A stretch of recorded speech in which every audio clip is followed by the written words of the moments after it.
অনেক উপকারী একটি চায়ের রেসিপি শেয়ার করছি। এর নাম হচ্ছে রোজেলা চা। আসসালামু আলাইকুম।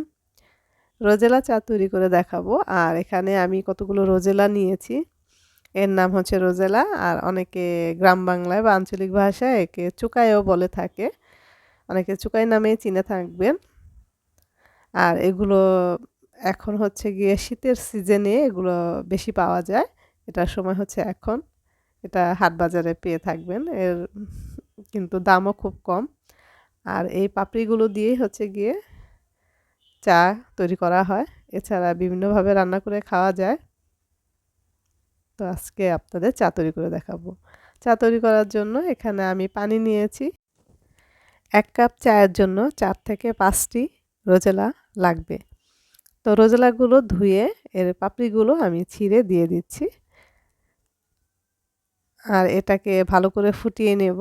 আমরা নরমালি চা যেভাবে তৈরি করি এটার কালারটা যখন বের হয়ে আসবে একদম এই পাপড়িগুলো একদম সাদা হয়ে যাবে। এর কালারটা যখন চলে আসবে পানিতে তখন এটা হয়ে যাবে। রোজেলা চায়ের অনেক উপকার রয়েছে। যাদের শ্বাসজনিত কষ্ট রয়েছে, এছাড়া যাদের ব্লাড প্রেশার রয়েছে এদের জন্য অনেক উপকার। দিনে ২ বার তারা এই চাটি খেতে পারবে। আর যেহেতু এই ফলটা একটু টক, এজন্য এর সাথে চিনি অথবা মধু মিশিয়ে খেতে পারবে। আমি চিনির পরিমাণটা একটু বাড়িয়ে দিয়েছি যেহেতু একটু টক।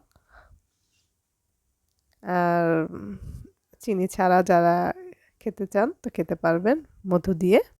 দেখতেই পাচ্ছেন গাঢ় গোলাপি কালার রং হয়েছে এই চায়ের। আর এই চায়ের রেসিপিটি ভালো লেগে থাকলে আমার চ্যানেলটিকে সাবস্ক্রাইব করে পাশে থাকা বেল বাটনে ক্লিক করে দিবেন, একটি লাইক দিবেন। সবাই ভালো থাকবেন। আল্লাহ হাফেজ।